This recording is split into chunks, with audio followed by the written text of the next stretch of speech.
Za Tadeja Toša bi lahko rekli, da je stand-up komik brez dlake na jeziku. Časnik Večer je in bo več 100 svojim bralcem kot darilo ob širitvi regijskih izdaj v več mestih omogočil ogled nastopa komika, ki bi problem slovenskega morja rešil z nakupom dovolj velike letalonosilke, raje kot evropski nogomet gleda mesarsko klanje dveh lokalnih nogometnih klubov, svoje mnenje pa ima tudi o najbolj skopuških prebivalcih naše države. Koliko priprav je bilo potrebnih za današnji nastop in kakšne so bile?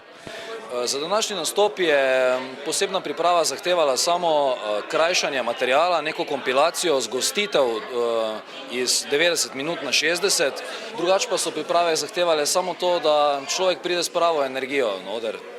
In s pravo fizično kondicijo? Ja, seveda, to je en taki športno-gledališki žanr, zabavni, ki neko določeno mero kondicije zahteva in jaz moram reči, da sem danes prav užival. Samega sebe sem presenetil, kako je to začelo hitro iti v nekem trenutku. Zakaj ste prišli danes sem, zaradi Tadeja Toša ali zaradi torte? Zato to sploh nismo vedeli, zaradi Toša. In kako vam je bila všeč predstava? V redu. Meni je bilo všeč. Ja, super, on je špica. Dober je, ne?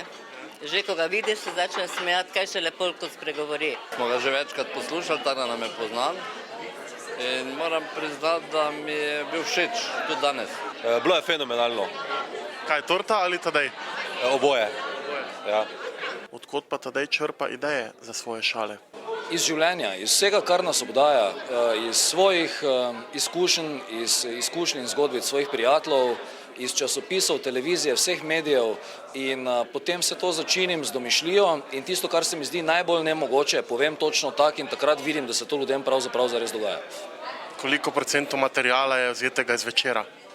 Iz Večera kar dosti, zaradi tega, ker je ta neki jutranji ritual prebiranja časopisa in zbiranja informacij o tem, kaj se dogaja okrog nas, je del mojega nekega raziskovalnega postopka in jaz imam ta čas z časopisom vsako jutro zelo rad in mu tudi posvetim veliko energije in moram reči, da na vse zadnje se tudi neke inspirativne točke najdejo noter. In ker je bilo na odru videti in slišati, da tudi vegetarijancev ne mara preveč, nismo mogli mimo vprašanja o tem, kakšen odnos ima do mesa. Tudi sam pojem relativno malo mesa, moram reči, trudim se hraniti zdravo in lahko, predvsem odkar imam ženo, ki za to skrbi, ker moški, kadar je sam, se prehranjuje enostavno, poceni in učinkovito.